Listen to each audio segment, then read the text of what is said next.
सम्पत्ति भनेको त हामीले कमाउन सक्छौं। अहिले सम्पत्ति नभएकाले भोलि सम्पत्ति कमाउन सक्छौं। आज छैन भनेर पनि नआत्तिनु। मसँग आज प्रशस्त छ भनेर पनि कहिले नमात्तिनु। हेर्नुहोस्, हामी जब छ भनेर कहिले नमात्तिनु, छैन भनेर कहिले नआत्तिनु। नभएकालाई परमात्माले दिन्छ अनि भएकासँग परमात्माले लिएर जान पनि सक्छ। हाम्रो इच्छाले यो संसार चलायमान हुँदैन, परमात्माको इच्छाले संसार चलायमान हुने भएका कारणले गर्दा हे मेरो भगवान, आज जब यज्ञदत्त नाम गरेका ब्राह्मण र उनकी पत्नी छोरालाई सम्झाई बुझाइ गर्न नसकेका कारणले बारम्बारसँग आफ्नो जीवनको बारेमा सोध्दै रुनुभयो। हिजो सन्तान नभएको पिरलो, आज सन्तान भएर मूर्ख भयो भन्ने पिरलो। हे पत्नी, अब बुढेसकाल लाग्यो, अब हामी कहाँ जाउँ?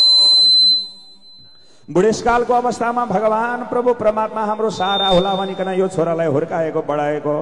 मर्ने बेलामा हाम्रो सहारा होला, जीवनको अन्त्यकालमा प्राण त्याग गर्ने बेलामा, उमरको लागेको बेलामा माता पिता नरुनुहोस्। मर्ने बेलामा तुलसीको दल हाम्रो मुखमा पार्देला भनेको छोरो, मर्ने बेलामा श्रीमन नारायण भज श्याम गोविन्द भनिकन नाम लिइदेला भनेको छोरो। श्लोकममा श्लोक पार्दममा युन्ते भागवतम पठेत। जीवनको अन्त्यमा प्राण त्याग गर्ने बेलामा आधा श्लोक भए पनि भागवतको जब श्लोक कानमा पार्देला भनेको छोरो। आज अत्यन्त जब कुसङ्गतमा फस्यो, अब यो छोरालाई कसरी ज्ञान दिने भनिकन माता पिता बारम्बारसँग चिन्तन मनन गर्दै गुरुदेवको पासमा जानु भरे, हुर्कायौं बढायौं।